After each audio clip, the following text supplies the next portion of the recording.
Thank you so much. I'm excited to be here. And I'll tell you, next time I'll be there in person. This just ended up working better for the travels that I've got today. So I appreciate you letting me hop on via Zoom. And how much time do I have? Do I have 45 minutes, Darren? 45 minutes. Okay, I just want to make sure I stay on track here. I want you to get to your meeting notes by the end here. So here's what I'll do. No, don't worry about that. You're fine. This is all about you. Okay. Thank you for that. So just real quick, I just wanted to share this. I appreciate the introduction. For me, connection's super important. So hopefully, let's see. Hopefully you can all see this. Can you see that all right? Yeah. So this is just a quick snapshot of me. I think you described it really well, but family to me is super important. Been married for 25 years to my better half. Got 3 kids that keep me totally busy. Dylan, age 20, Cole, 17, and then Christiana, who can do no wrong at age 14 there. I've lived in multiple states. Started my HR career actually in Colorado. I'm originally from Salt Lake City, was able to come back, but love the state of Colorado as well. I spent time in Bulgaria doing humanitarian work, and I still try to get back there as much as possible. Work with a foundation called One Heart Bulgaria that supports orphanages and education in that great country. I love playing music. My degree is a liberal arts degree. I play out every opportunity I can. No longer play bars, it's more acoustic gigs and working with Weber State Alumni Foundations for music, but the arts are super important to me. I love the outdoors. And then you'll see a picture there of Layton Christian Academy tennis. I coach tennis up there as well. And it's just fun because they have students from all over the world that show up, and I get them a pair of shoes and a racket and try to teach them a few skills. And it's just a fun environment. So hopefully what you'll see from that, and the reason I share that slide is I'm not your typical HR guy. I didn't start in HR. I started in operations. I gravitated to HR because of my love for people. But the thing I always share with individuals about HR is I think sometimes HR, it's people that say no or get in the way. And I'm not a believer that that's how it should be. HR should remove roadblocks, provide solutions. And if you do have to say no, but let's try something different. And so just my thought process around how we can be better HR partners for individuals probably is different than a lot of what you see from a traditional HR background. So that's the first thing I'll share. I'm excited to talk to you all today about the engagement of our teams. As I interact with companies, whether that be large big box retailers, whether that's your favorite drink shop on the corner, big or small, I think the biggest issue we have right now is being able to retain talent and keep an engaged workforce.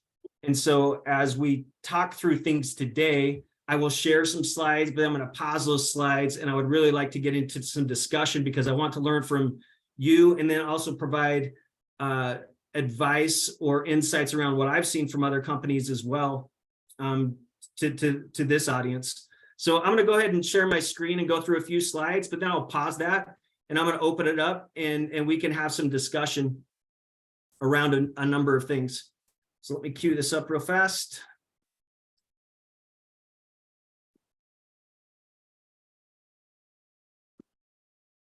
All right, should be good there. So, the 3 things I wanted to focus on for today is around personal connection, personal development, and then the results that come from that. So as I get to this first slide, you'll see a picture of Colin Powell.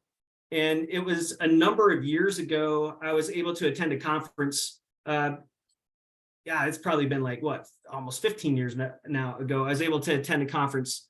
And this quote that he has here: leadership is all about people. It's not about organizations. It's not about plans. It's not about strategies. It's all about people, motivating people to get the job done. You have to be people-centered.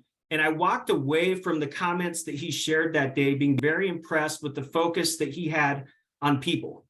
And I believe that's something that's always resonated, but it resonates even more today than it has in the past.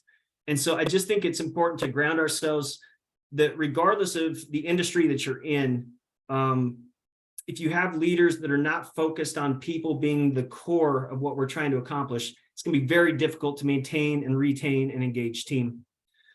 So as we get into this personal connection, 3 categories I wanted to address. The first one being the environment we live in right now with this remote, hybrid, and or in-person setup that companies have. We're going to talk a little bit about recognition versus appreciation. What's the difference between the two, and how do we assess that? And then I also want to share this check-in, check-out concept that I've seen have success when it comes to retaining and engaging teams. So the first one we're going to talk about is this remote, hybrid, and in-person environment. So I'll define what we're looking at here on the slide, but I want to pause because I'm curious to pull the room a little bit and see what is the environment that you're currently operating in, and what do these connection moments look like in each of those. So when you think about remote, what do you do daily, weekly, monthly to still create connection, even though we're sitting in this on this screen, just like we are right now? For those that are hybrid, how are you capitalizing on those in-person moments to make it impactful? And then if you're in person and you're just operating like we normally had in the past, how are you making that, I always call it pretty freaking fabulous work environment. Like, how do you keep that PFF work environment for those in-person individuals that may think they're missing out on something by not being remote? So I think it's those 3 things kind of set the stage for all the other stuff that we're going to talk about. So I'm going to pause what I'm sharing here so I can see people. And I'd like to start out and just hear, so like, who wants to share, who's living in the remote world right now? So do we have people on this call today that are completely remote? Don shaking his head, yes. I know you're multitasking, Don. I saw your message, but like, so thanks for hopping on. I'm sort of not really relevant to your points, Robert, because I'm a one-man band. So whilst I'm remote, I'm also in the worldwide headquarters of a helping hand right now. So go to somebody else. Gotcha. Yeah. All right. Well, you just keep having great conversations with yourself as that one-man band. Keep yourself engaged. Yeah. Who's remote though that would like to share? Here. So my company is all remote, but we're also unique in that we provide HR outsourcing services. So we go to clients as well. So we either work from our home office or client sites. Some of those clients are fully on site, some are hybrid. So I have the luxury of working in all environments, but for our team specifically being remote, every Monday we do get together in person to have our staff meetings. We utilize one of our clients' conference rooms. And then once a month we do a team event, go throw axes, go play mini golf, go to lunch. And then once a quarter we do a community service event. So actually just on Monday, we went and painted fire hydrants in Layton. So that's how we've tried to create that connection just for our own team and not our other teams that we work with. Yeah, I love that. Thank you for sharing. And I appreciate you painting fire hydrants in Layton. That's where I live. So I'm sure I will take advantage of how amazing they look. So thank you for that. Who else? Anyone else living in that remote environment?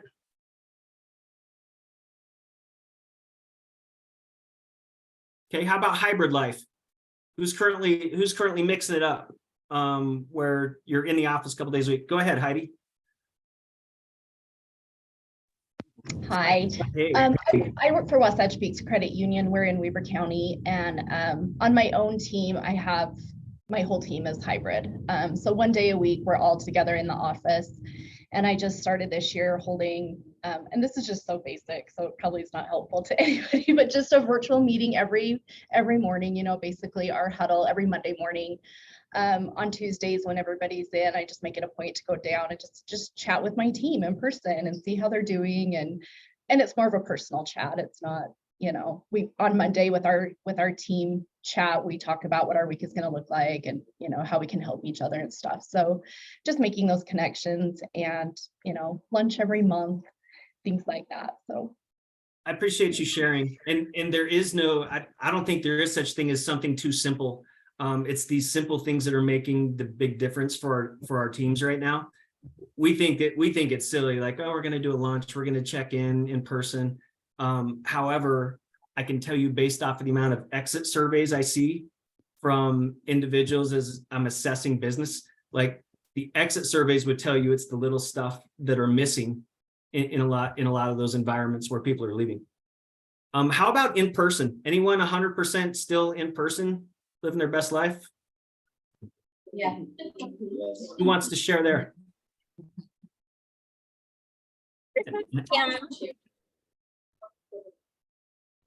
Let's see, I see, I think there might be somebody in the room, but I see Kimberly off mute. If you want to share, Kimberly. Yeah, so we take care of veterans for a living. So we have always been 100% in person, even during the pandemic. And we find ways to connect, I think every day, and just build that culture of like caring, being available. And we just have always just loved that. Just being there every day, being there for our staff, being there for our veterans. So that's what we've been doing all these years. I appreciate you sharing. Was there someone else in the room that also wanted to share? Yeah, so my name is Jeanette Smith and I'm with Davis Tech. And we were very, we had like 1 month remote. That was it during COVID. That was something that the president just really wasn't behind. He really wanted us in person, you know, as much as we could to keep the students coming. There was a whole thing on that. Some of the training was hybrid. But anyway, now we're all at the campus. And one of the things that we do is we're in teams, and in the campus, we're all kind of separated. You got your fiscal, your student services, and they're all in their silos. And we do a lot of things together. We also do monthly, every other month, community services as a team. We have meetings, obviously, monthly. Every day we're in the same hall. But now we found that hybrid or that silos have become kind of an issue, right? Because we're a large organization. So now we're trying to bridge the gaps between those. And we have many more outreach. You know, here's a game. Here's everybody's going to come down. They're going to feed you from the taco truck. You're going to play some games. And I'm on the cultural morale team. So we try to have as many of those to cross, so people can cross over and get to know other people from other teams. But it is a challenge, but to engage everybody whenever possible. Yeah, absolutely. Thank you for sharing, all of you. It is such a tricky balance right now. I think what you keyed in on is we have to get really creative around how to bridge the gap for the entire audience you're trying to cater to. So a lot of time I see we're doing some amazing stuff, but let's say it's an organization of 300 people. Some of our efforts will probably only get to like 30% of that team. So we feel like we're doing an amazing job. We're coming up with these awesome activities, but it's such a small percentage that get to participate. We're only getting that much credit when it comes to trying to impact the bigger audience. I'm going to pull a screen back up here.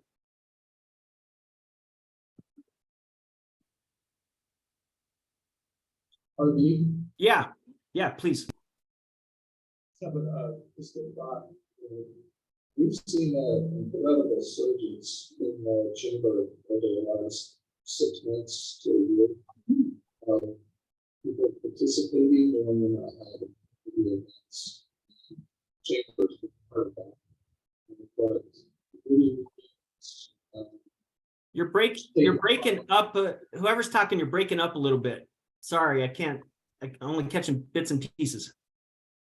Sorry, Artie. So this is Chuck Linhart with the chamber. Yeah. We've just seen a surge of people involved in our committees, in business after hours, networking, luncheons, trainings, our lead groups. There's been a large surgence of engagement over the last 6 months to a year. And I think coming back from COVID, maybe that's some of it, I'm not sure. But we've seen just a I think, a difference in kind of the work environment and people's desire to be connected. And to, I heard almost everybody talk about service. And I think that's, when you're reaching out beyond your own organization, I think that's a big part of a culture building, and it's a big part of our community. I think that this is inherent to our community specifically here in Weber County. But so we've just seen a ton of that. And I think it's a movement maybe from companies to, want their employees to be engaged, to want to, to reach out beyond what they're doing so that they can be part of something larger.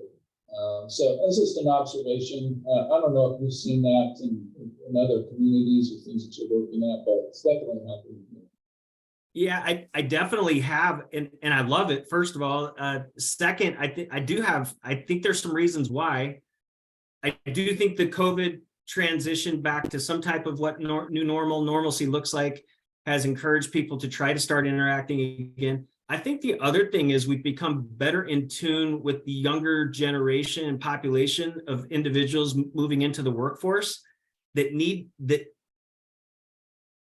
Let me pause and say I enjoy that as well, but I will tell you, for my younger counterparts, that is 100% part of their DNA, is to be able to do the things that you just described, and it helps create their why within an organization.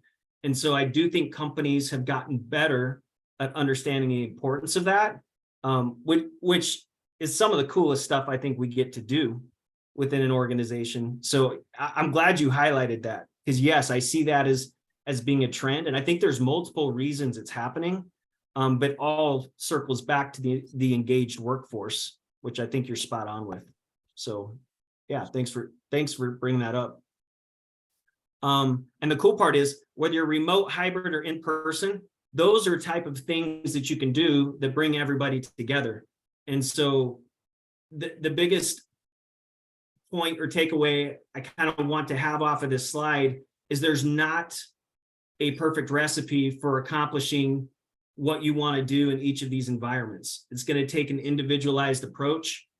One thing I advise is, if you're not currently doing some type of monthly chat sessions, whether that be from your HR partner, if it's a smaller organization, you do it yourself, drilling down to what's most important to individuals in the organization through either group chat sessions or one-on-one chat sessions, where you're using potentially like a start, stop, continue format, where the start is tell me what you're happy with, what are you excited about. Stop is like, if we just stop doing this today, no harm, no foul, I'm not going to be upset. And then the continue are the things that you like that the company's currently doing, let's keep doing. But we got to get that feedback from them. Otherwise, it's just leaders coming up with cool stuff that we think is a good idea, and we're not sure if the employees are going to agree with that or not. So leveraging chat sessions to ensure that we're operating correctly in this environment, regardless of being remote, hybrid, or in person, I think is important to the engagement of our team. Anything else around this one before I move on to recognition versus appreciation?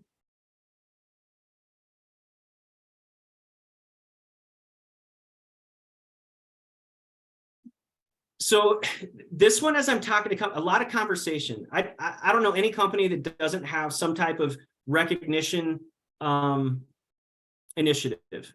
And so I like to define this differently, though, as recognition versus appreciation when it comes to the engagement of team. Recognition is the stuff that, as a company, you've come up with a strategy around. This is what we're going to do to try to take care of our team. This is how we're going to recognize our teams. The formally company-driven recognition programs. So whether that's like, we're going to select employee of the month, and they get a plaque and they get a parking spot, or whatever you're doing, like that's the formalized program. But then the appreciation is the individualized recognition that focuses on how they like to be recognized. So whether that's, I was in some stores, visiting stores for Target a couple weeks ago, and every new employee that had started in this store, They get to fill out like a little bio that gets featured as to who they are, what they like, all that type of stuff. And then the leaders maintain that so that when it's time to recognize them, they're able to recognize them with things that are actually individualized to them versus a generic thank you card.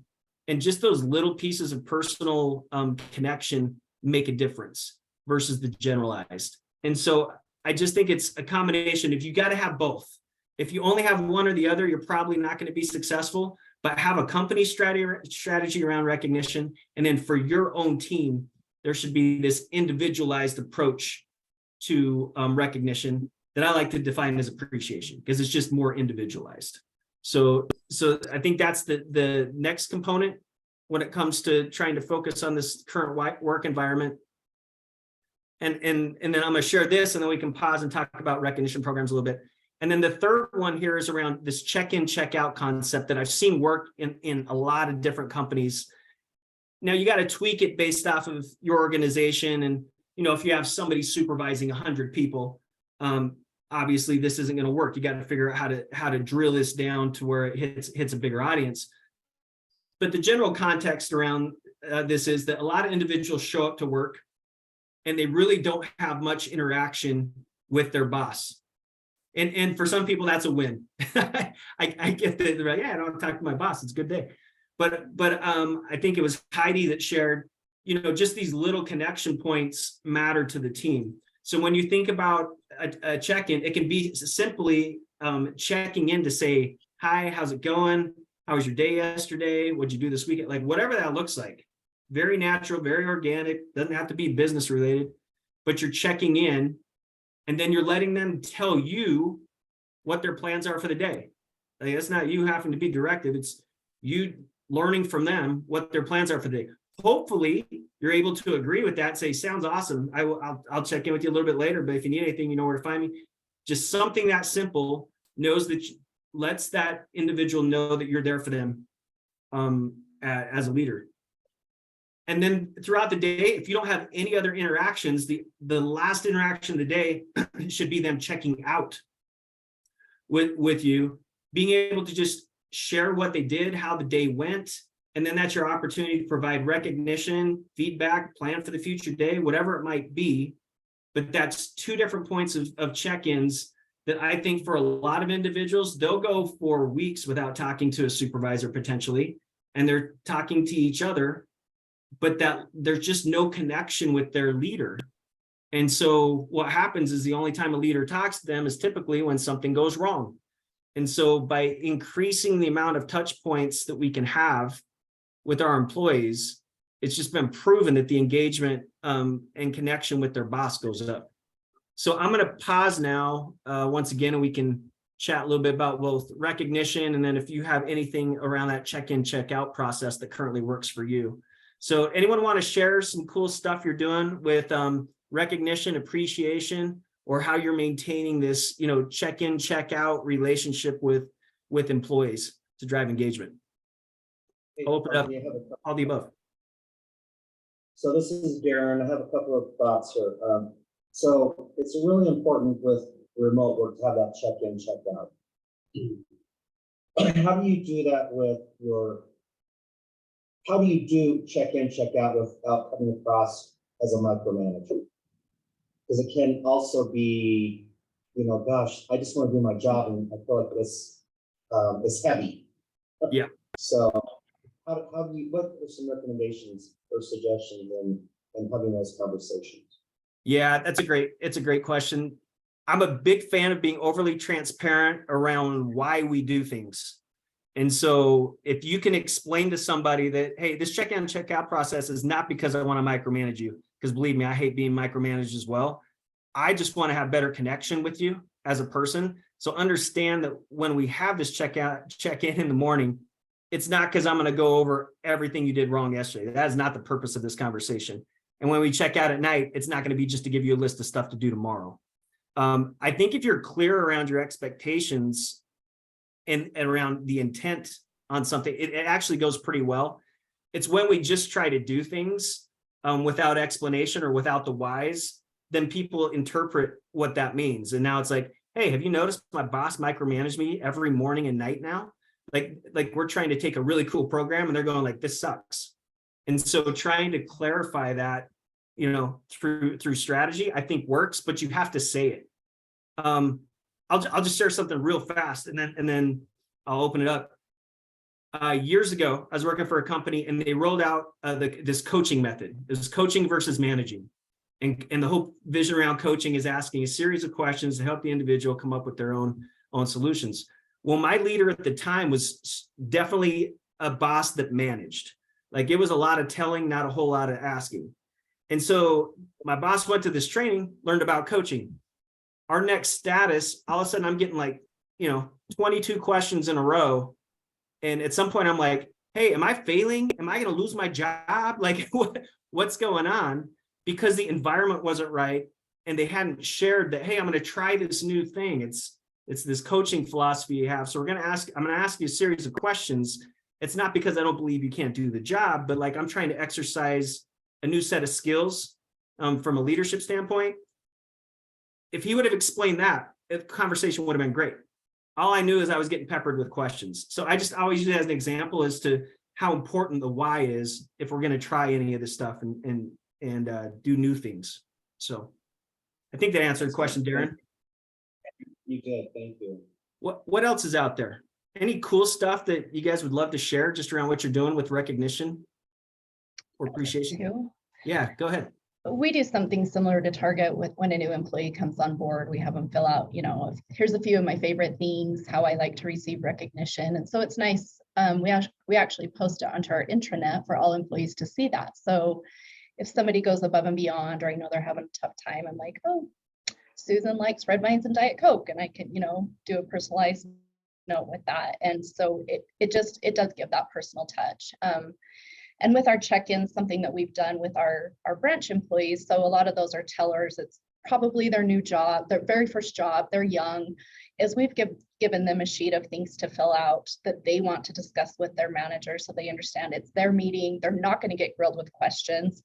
It's the ball's in their court to present that and have that conversation with their manager so it doesn't feel so much like a grilling session, and that's been really helpful, and we've gotten such great feedback from those questions that they provide. So yeah, exactly. Yep. Love that. And it's amazing what red vines and a Diet Coke can do for someone's day, right?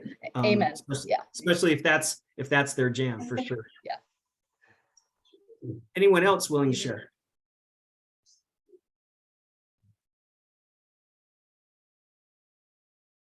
If not, totally fine. Just figured I'd ask. I will tell you, it's just important to have something lined up. And if and try it, and if it works, great. And if it doesn't, well, then keep moving on and try something different. But I just see companies that struggle wanting to get the ball rolling with this stuff because like, oh, I don't know if they'll like it or not. Well, just try it. And if they don't, try something different. But not trying is not an option if you want to retain your talent at all. So the next question, Artie. Yeah, go ahead. It's Jeanette Smith with the Davis Tech again. How do you feel about like the awards, when they do the awards, yearly awards?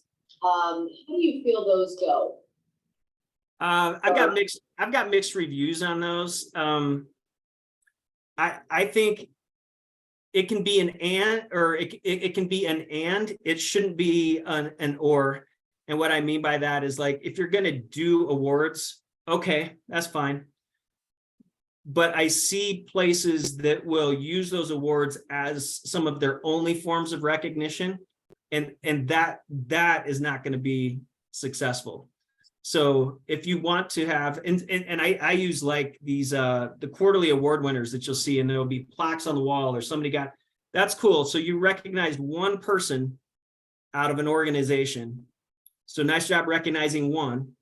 What about the other however many hundred, right? And so I don't have a problem with awards. I have a problem with awards when that's the only form of recognition that an organization chooses to use.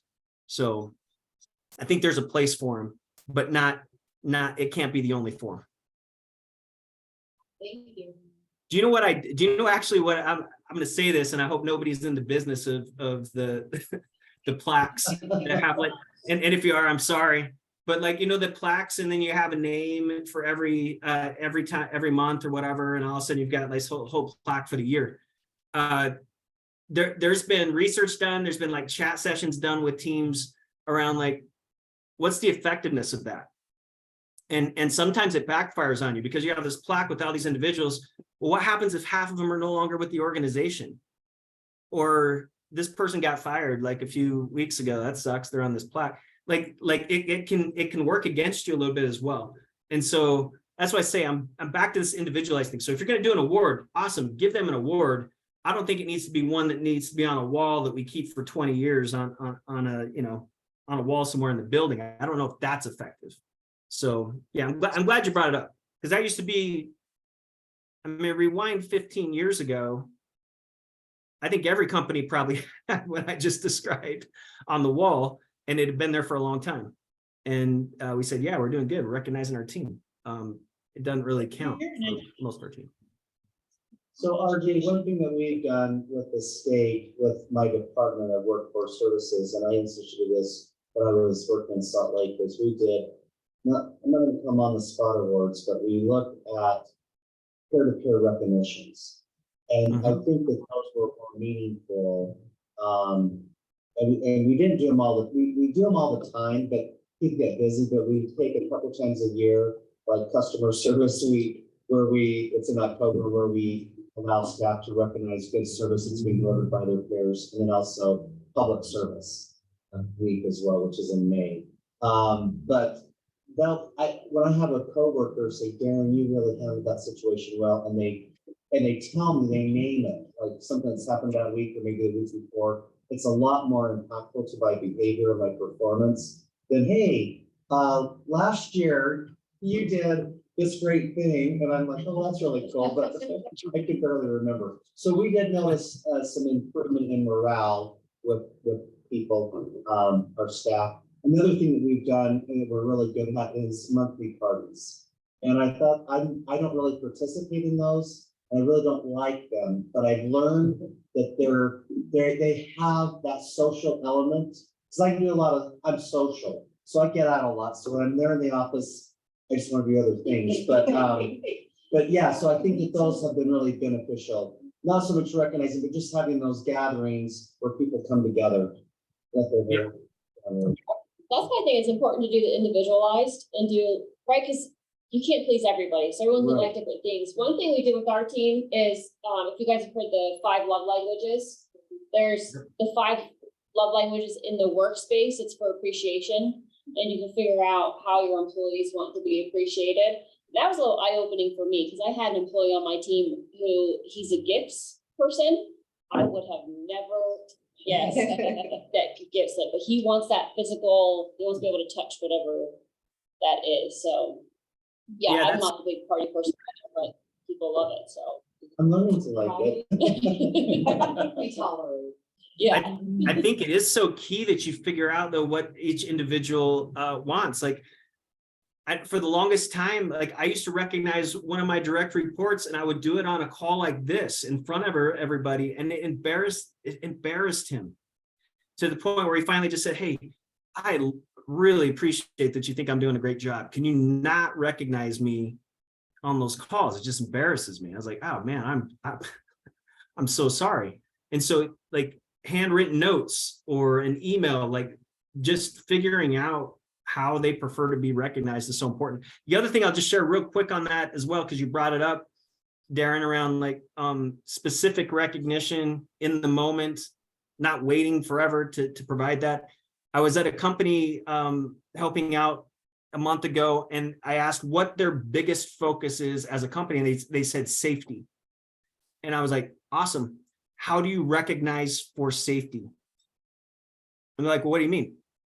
I'm like, well, if that's your biggest, like, so let's look at your recognition program. And the recognition was like a variety of stuff, but it was for behaviors that were different than necessarily safety. So whatever your company's biggest focus is, we need to be recognizing for the behaviors that help drive that number one. So if it's safety, there better be some type of recognition program or appreciation focus around safe behaviors in the workplace, if that's going to be what's most important to you. So I think it's just helping define that and not using just keep doing what we've always done or this generalized recognition program to help a company drive results. Because yes, it's around retaining talent, but it's also around helping your company be successful. And the recognition program can do both if it's focused the right way. All right, let me pull up this personal development. So the next phase of this engaging the workforce is around personal development. And I don't think that this is for sure one where do anything and you're going to get credit for doing something. And so bare minimum, individual development plans. And if you already have these within your organization, great. If you don't, just go Google individual development plan. We'll pull up like 50 billion different formats for you. But every person within an organization, regardless of aspiration to do more, needs to have some type of individual development plan that focuses on bettering themselves as an individual, both in and out of the workplace. And what I'll say around those individual development plans, I'm a big fan of having something that's around their personal development that they're focused on. I'm going to work on communicating better, clearer communication. Something that's a business focus, and then something that's a focus outside of work. Whether that be, I'm going to try to go on a date with my significant other once a month. I am going to try to go to the gym 5 days a week. I'm going to play my guitar 3 days, like whatever that is, being able to have something that hits multiple layers of helping them figure it out. I'm going to go on lots of trips if I'm Darren, right? Like figuring that out, that should be part of what your development plan is for an entire year. So that'd be the first part. Education of some sort. I know it's getting expensive, but there are so many companies now that are offering some type of education benefit for their employee that I think over the next 2 to 5 years, everyone's going to have some way of being able to help individuals continue their education in some shape or form, whether that be reimbursement, whether that be leveraging online schooling, whether that, like whatever it might be, scholarships, that's just becoming part of the norm. Continuous learning, and then the resources associated with. What I think I've seen the coolest, move forward with education is companies creating their own libraries of content, or even having, like that list of books I've got on that slide, like just having a library at work where people can check in, check out books, or be able to read on break, or have access to that. Or here's an online SharePoint site that has all of the development tools that our company has put together in a one-stop shop for you to be able to access. We have to be able to provide personal development for our team in order for them to give us credit as a company for just being a good employer. Like that's not an optional program anymore. So that's one I would just, I'll go through a couple more slides and we can pause, but that's like a non-negotiable for our workforce right now. This next one helps just kind of show this blended learning though. It's not your traditional, I'm going to go to Weber State and do my classes. Like I love Weber State and they're amazing, but I would also tell you like they've got all their online programs and they've got their satellite places that you can go, and it might be closer to their work environment or their work to do it at the Davis campus. Or do you know what? Maybe that's not for them. They would prefer to do trade school, like whatever it is. We as an employer have to be able to be flexible. When I first started in the retail workforce 18 years ago, you could go.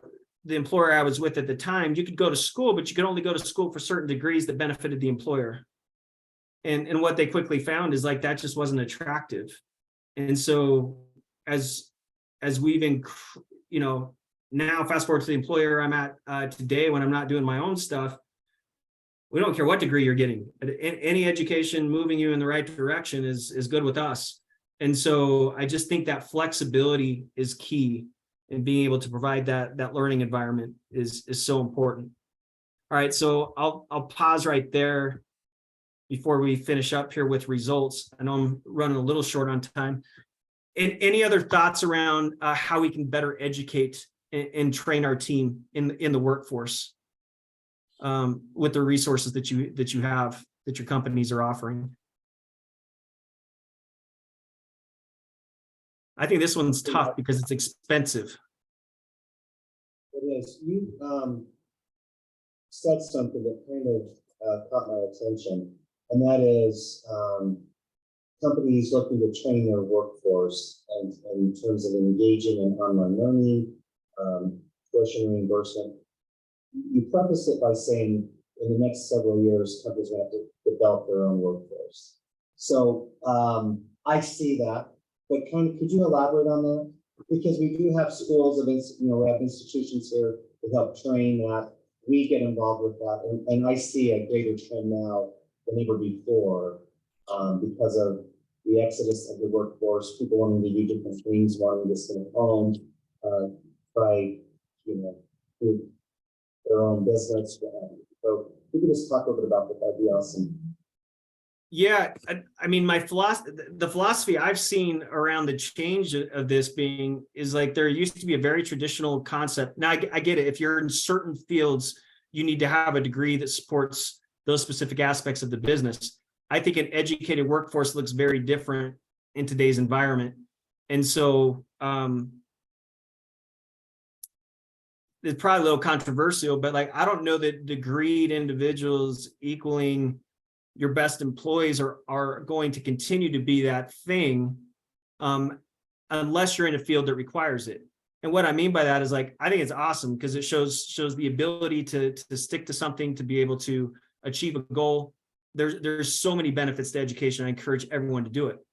However, I think that the company needs to have its own education development program, because I can tell you that over the years, I've been able to hire individuals that didn't finish their 4-year degree.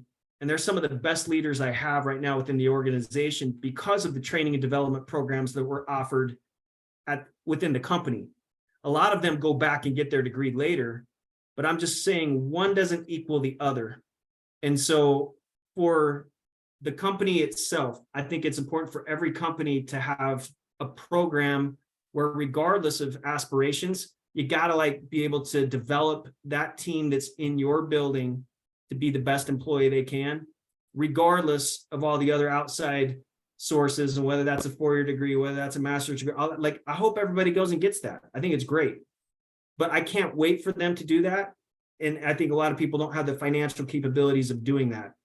So we have to be able to design our own development programs in store, and then make sure that education benefit is there for those individuals that want to go grab it. But getting a degree should not necessarily equal success in your organization. Just spitting out all sorts of controversial stuff. I'm gonna get Weber State calling me, asking for me. Anyway, but that's just what I see. Right. I think Weber State would agree with you. So I do think that all the technical colleges, Weber State University, we all have the continuing ed, we all have the workforce education. We're all trying to do a hybrid, in-person, manufacturing degrees, and we're all now sharing those as well. So you can take your education from one technical college and move it over to Weber State. I mean, so I think we're all on the same page. Yeah, I think certification programs have become, it's such a cool thing, because you can go spend 6 to 8 weeks and learn something that you're going to completely apply to the organization that you're in. And those I've seen have just as much impact as some of the bigger programs that are out there. So I think there's some cool stuff happening. All right, let me quickly finish up here and then I'll be done. But as we think about the things we just talked about, the goal here, obviously we need to be profitable companies. And so if we're focused on those first, 8 slides that we just went through, the results typically come as long as we can be clear for our employees on how we're measuring success. That's another thing with our current workforce. They want to understand how success is defined.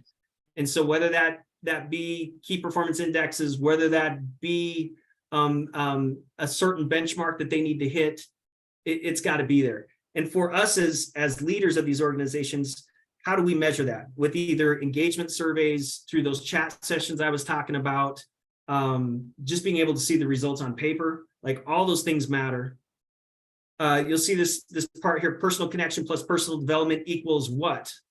And if we're doing it right, and if we have that connection with our team and they're getting the development they need, the result should follow. So if the result isn't following, we got to go back to one of these two things that's probably amiss. And then the third component there being winning culture. Without the culture, it doesn't matter. I've been in great organizations, have amazing results, but the culture is mediocre at best. I've been in settings where the culture is amazing. Everybody's giving out hugs and cookies, but the results aren't that great. We got to be able to have both in order to be successful. So it's blending those two.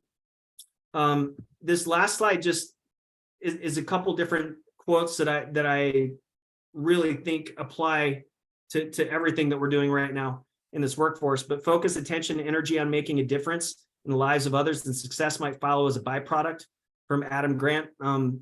Some great books right now by that guy, if you haven't been reading it. Every person has a longing to be significant, make a contribution, be part of something noble and purposeful, from the great John Maxwell. Like, I don't think anyone shows up to work and says, today I want to suck. Today I want to see how I can screw this up for a company. Nope. The intent, positive intent's there, positive regards there. We got to figure out how to unlock that and help them connect the dots. And the last one, I define connection as the energy that exists between people when they feel seen, heard, and valued, when they can give and receive without judgment, and when they derive sustenance and strength from the relationship. From Brené Brown. Connection matters, and without that connection, it's difficult to have an engaged workforce. So hopefully that was beneficial. I love having these conversations. I appreciate you sharing. It helps fill my cup around the things that we're trying to do to better the workforce as well. And so with that, I will turn it back over to Darren. Thanks for asking me to come help out and do this today.